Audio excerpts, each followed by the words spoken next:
Começamos agora a prova do teorema de representação de Riesz. Então vamos primeiro provar o teorema em espaços métricos localmente compactos, para simplificar todos os nossos argumentos, né?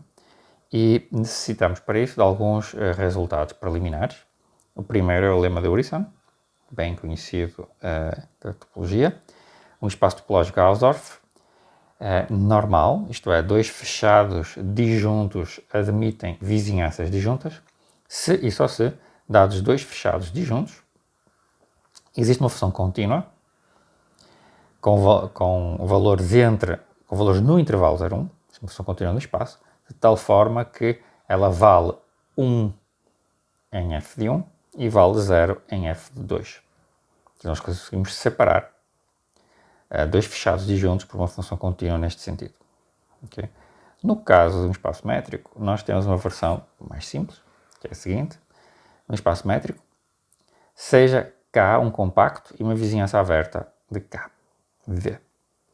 Então existe uma função contínua do espaço no intervalo 0, 1, de tal forma que a pré-imagem de 1 contém o conjunto K e a pré-imagem de 0 contém o complemento de V. Ou seja, a função G vale 1 em K, né?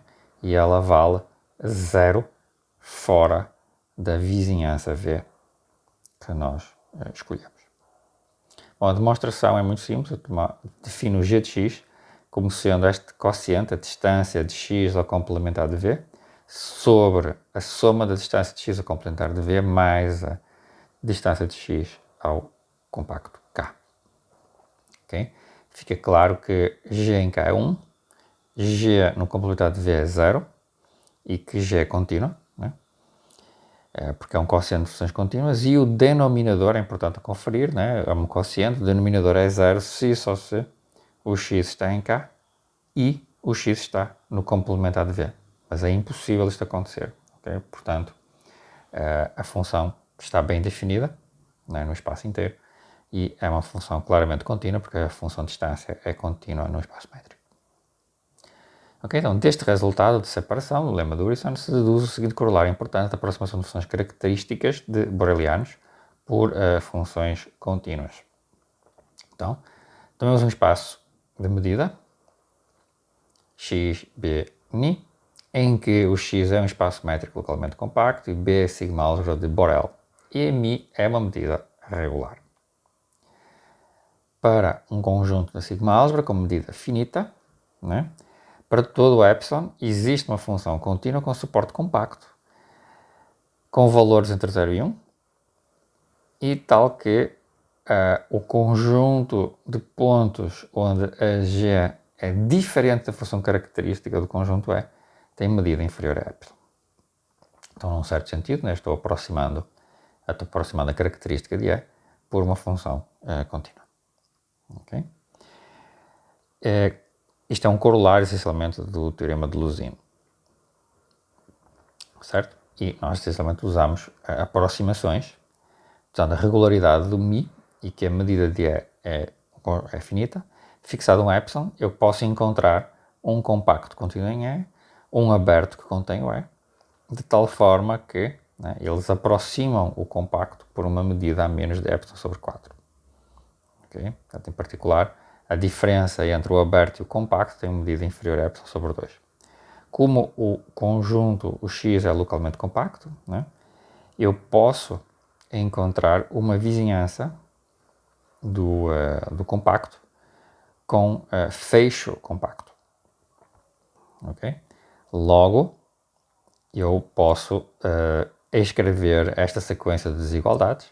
A medida de V, né, é a medida de E é menor ou igual que a medida de E mais igual sobre 4. O U está contido em V. Né? O U está contido em V porque eu tomei V como uma vizinhança arbitrária do compacto, né? Uma certa vizinhança do compacto. Eu posso sempre escolher um delta de tal forma que o U está contido em V. O U naturalmente contém o K, né? E o K tem uma medida que é inferior, é maior ou igual que a mídia menos epsilon por 4.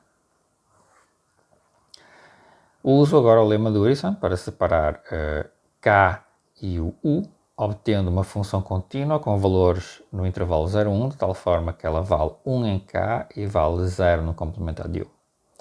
Então, em K, nós temos que G coincide com a característica de E, pois o K está contido em E, né? Então, em K, G é 1 e a característica de E é 1. Além disso, no complementado de V, temos que o G coincide com a característica de E, pois o complementado de V está contido no complementar de U e o G se anula no complementar de U. Okay?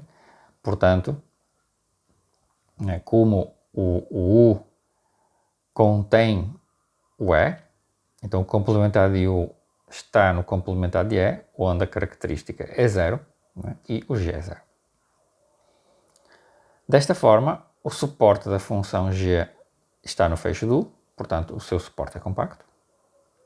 E a medida do conjunto de pontos onde o G não coincide com a característica de E tem que estar na diferença, né? Tem que estar entre U e V e entre K e U. E a soma das medidas destes dois conjuntos é a medida de V menos K, que nós já tínhamos visto que é inferior a epsilon, e isto conclui a prova da construção. O corolário está aprovado. Okay? Observemos que na norma P, esta G, né, tem uma distância à característica que é inferior a epsilon. Tá? Portanto, G está próxima da característica de epsilon em LP. Okay? Para todo P finito maior ou igual que 1. Em particular, G tem LP. Então, usando isto, nós deduzimos a densidade de funções contínuas nos LP para todas as medidas borelianas sigma finitas em espaços localmente compactos. Okay? Esta aqui é uma prova curta desta afirmação. Okay? Ou seja, nós provamos que se tiver um espaço métrico e uma medida boreliana regular, sigma finita, então o conjunto das funções contínuas de porte compacto é denso em LP, com a norma P, para P de 1 até infinito, mas P finito. Ok? Então, uma observação é o seguinte: se μ é uma medida regular, sigma finita de um espaço métrico localmente compacto, então todo compacto tem medida finita, né? E as funções contínuas de porte compacto estão sempre em LP. Tá?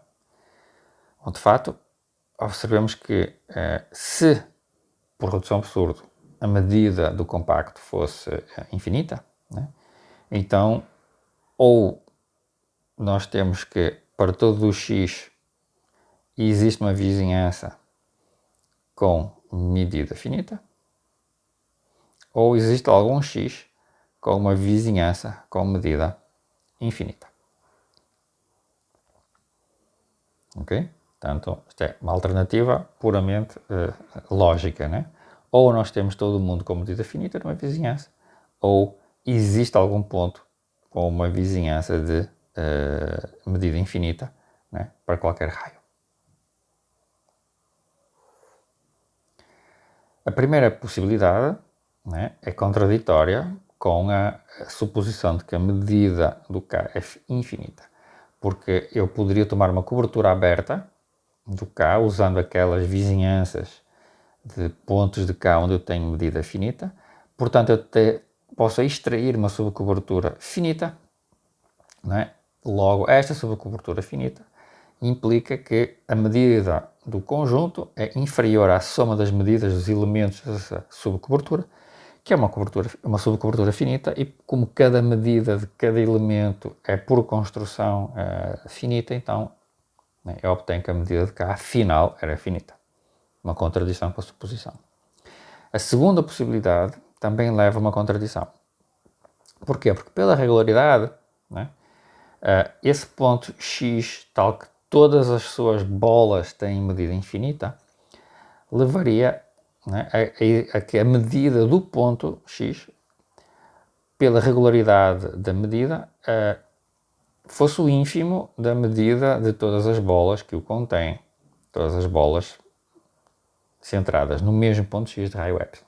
Mas todas essas bolas, por hipótese, têm medida infinita. Então, a medida no ponto x seria infinita.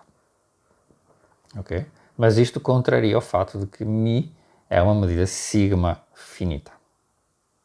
Okay?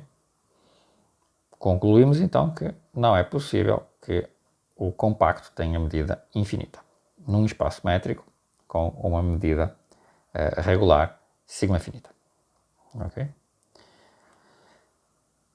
Finalmente, para uma função contínua de suporte compacto e para P finito maior ou igual que 1, nós temos que a norma P dessa função, a norma P elevado a P, neste caso, ela pode ser dominada pelo suporte de Fp, né, vezes a medida do... pode ser dominada pelo supremo de Fp, vezes a medida do suporte de Fp. Ok? Mas, como F tem suporte compacto, este supremo é finito, portanto é o supremo da F elevado a P, e o suporte, sendo compacto, tem medida finita, pelo que nós já vimos. Logo, isto é finito. Ou seja, né, todas as funções contínuas de suporte compacto têm P integral finito. Portanto, têm P norma finita. Ok? Isto, de fato, também vale para o P, né, infinito. Se eu trabalhar com um supremo essencial, okay? Continua a funcionar também.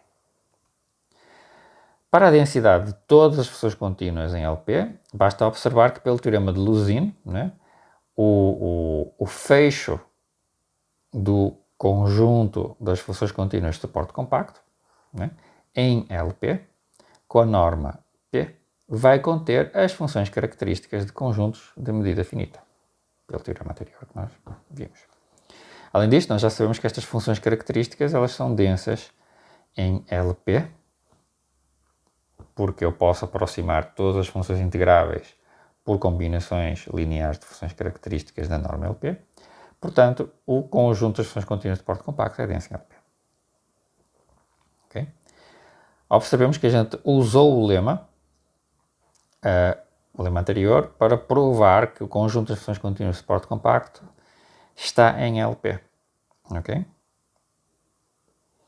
Então, nós podemos provar também o seguinte, que a interseção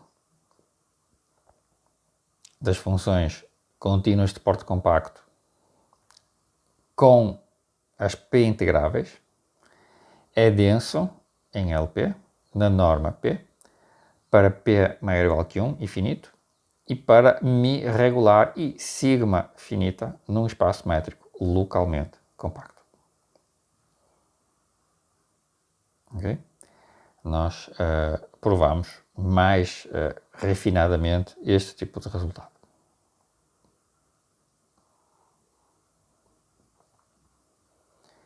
Vamos agora argumentar que o teorema de representação, né, dá-nos uma medida, que é única. Então vamos tratar da unicidade do teorema da representação de Riesz. Então primeiro obtemos a unicidade da medida μ dada pelo teorema da representação de Riesz. Né? Então notemos que esta medida é regular, portanto ela é determinada pelos seus valores nos compactos para conjuntos de medida infinita. Então se μ1 e μ2 satisfazem a conclusão do teorema de representação e se μ1 em K é igual a μ2 em K para todo o compacto, então μ1 é igual a μ2. Ok? De fato, né, se eu fixar um compacto, e se eu fixar um epsilon positivo, por regularidade existe um aberto tal que μ2 do aberto é menor ou igual que μ2 em K mais epsilon. Pelo lema de Urysohn, existe uma função contínua com valores no intervalo 0, 1, que vale 1 em K e 0 no complementar de V.